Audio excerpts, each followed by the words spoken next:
देखिए विद्यार्थियों, हम पढ़ रहे हैं रोला छंद। और ये जो रोला छंद होता है वह रोला छंद कैसा होता है? यह एक मात्रिक छंद है। और इस मात्रिक छंद में इसमें यह सममात्रिक छंद है और इसमें 4 चरण होते हैं।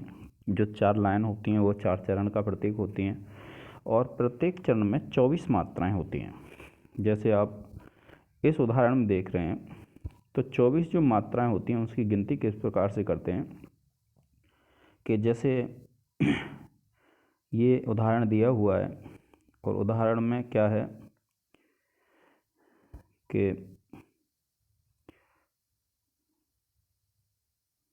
ये उदाहरण है आपका। इस उदाहरण में जब आप देखेंगे तो जैसे कोउ पापेह पंचत्व प्राप्त सुने जग मन धावत, ये है। तो जैसे ये कोउ है तो कोउ पापेह पंचत्व प्राप्त। तो इसमें जब आप देखेंगे जो एक मात्रा होती है, छोटे की एक होती है और बड़े की 2 होती हैं। तो पापेह पंचत्व प्राप्त सुने जगमन धावत।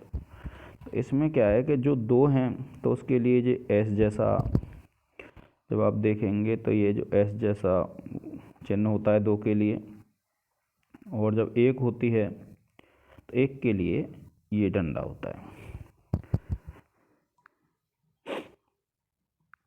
कि जब आप पढ़ते हैं तो जैसे 1 मात्रा होगी उसके लिए ऐसा चिन्ह होता है और जो 2 मात्राएं होती हैं उनके लिए ऐसा चिन्ह होता है। तो इसमें जब आप देखेंगे कि जो 1 है तो 1 पे क्या है, ऐसा चिन्ह है इस तरीके का, और अगर 2 हैं तो 2 पे इस प्रकार का चिन्ह है। तो केवल क्या है, हमको मात्राएं गिननी होती हैं।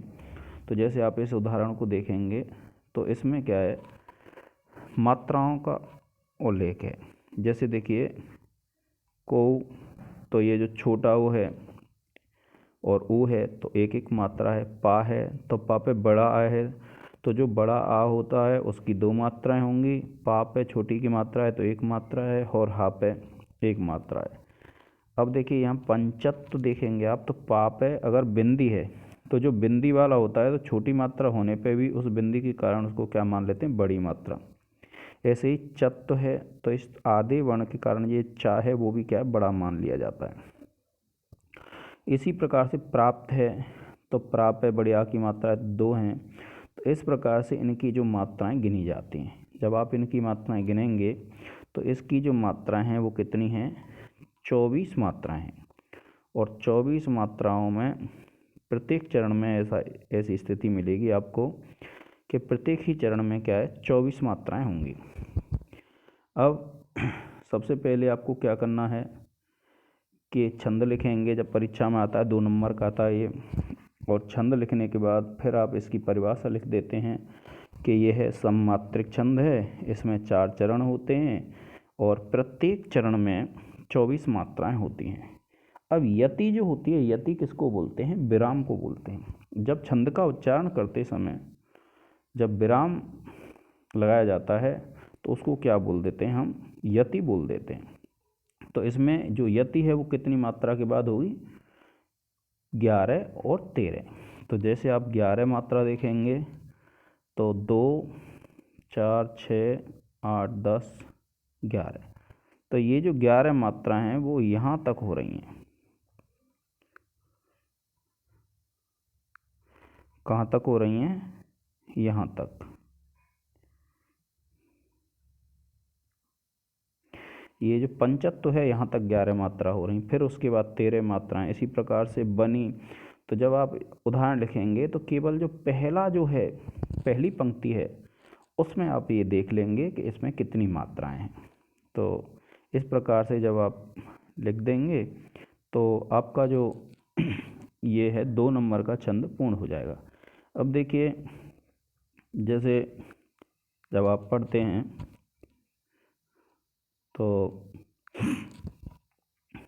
फिर इसमें हमको ये बताना होता है किस प्रकार से इसमें क्या है, छंद है। तो देखिए ये जो है नीचे दिया हुआ ये स्पष्टीकरण है कि इसके प्रत्येक चरण में 24 मात्राएं हैं और 11 और 13 परिधि है, अतः यह रोला छंद है। कौन सा छंद है? रोला छंद है। तो इस तरीके से विद्यार्थियों आपको ये उसमें लिखना है परीक्षा में, और इतना जब आप लिख देंगे तो आपके 2 नंबर पूर्ण हो जाते हैं। अब देखिए फिर दूसरा जो छंद है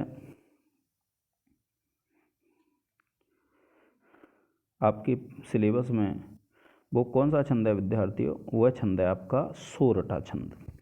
और जो सोरठा छंद है, सोरठा छंद की परिभाषा देते हुए विद्वानों ने कहा है कि इस छंद के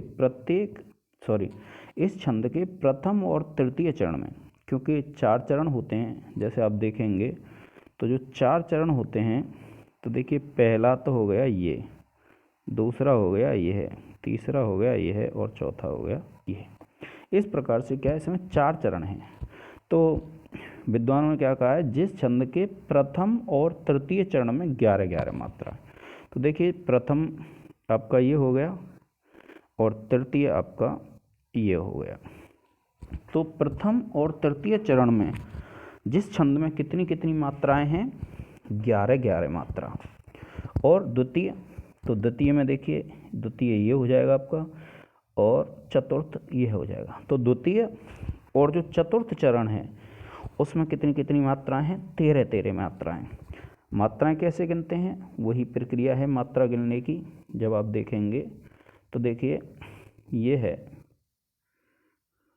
कि जो है तो ओ जो होता है वह हमेशा बड़ा माना जाता है और ओ माना जाता है, तो ओ की 2 मात्रा होती हैं। सा है तो सा पे छोटे ऊ की मात्रा है, तो छोटे को हिरस्व बोलते हैं, तो हिरस्व है तो इस तरीके की मात्रा लगती है, और दीर्घ होगा तो इस तरीके की मात्रा लगती है। तो देखिए सुमेरत, जो सुमेरत सिद्धि हुई, तो जो पे क्या है, ओ की मात्रा है और ओ की मात्रा है, इसलिए इस पे क्या है, ये बड़ी मात्रा लग रही है, यानी 2 मात्राएं इसकी। फिर देखिए सा पे छोटे ऊ की मात्रा है, मा पे छोटी ई की मात्रा है, और रा पे छोटे आ की है, और ता पे छोटे आ की है, इसलिए 1-1 मात्रा है। तो देखिए ये आपकी 1-1 मात्रा है।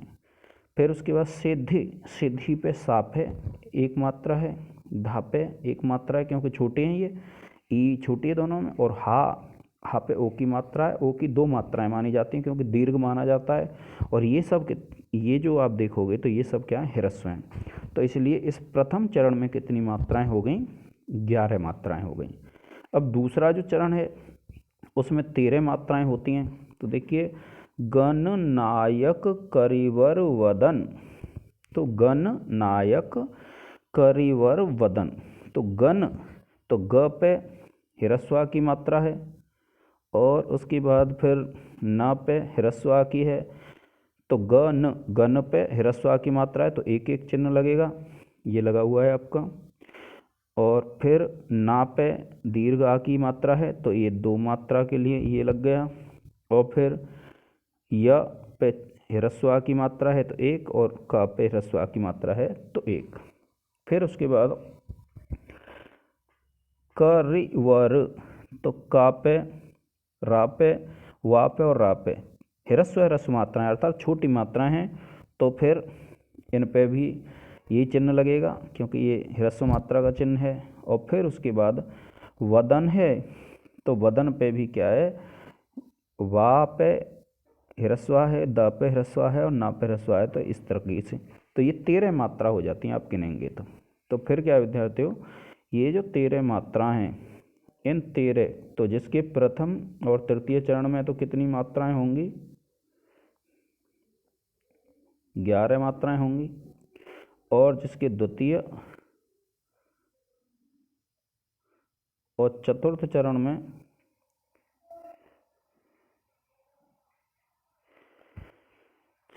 जिसके द्वितीय और चतुर्थ जो चरण होता है उसमें कितनी मात्राएं होती हैं, 13-13 मात्राएं होती हैं। अब इस उदाहरण को देखेंगे तो स्पष्टीकरण क्या है कि इस उदाहरण में प्रथम और तृतीय चरण में 11-11 मात्राएं हैं। तथा द्वितीय और चतुर्थ चरण में 13-13 मात्राएं हैं। अतः इस उदाहरण में क्या है, सोरठा छंद है। तो विद्यार्थी हम क्या पढ़ रहे हैं कि हिंदी काव्य की सौंदर्य तत्व पढ़ रहे हैं। और इसमें हमने जो पढ़े थे 3 टॉपिक पढ़े थे। एक तो पढ़े थे रस, दूसरा है इसमें छंद, और तीसरा जो है टॉपिक वो है क्या होता है, इसका अलंकार टॉपिक होता है। और ये जो अलंकार है, अलंकार को हम बाद में पढ़ेंगे।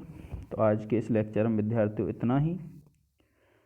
तो आप ये ध्यान रखेंगे, इसको इसी तरीके से जब आप लिखते हैं तो फिर दिक्कत नहीं होती है कोई भी, आपके आराम से जो 2 नंबर हैं वो पूर्ण हो जाते हैं।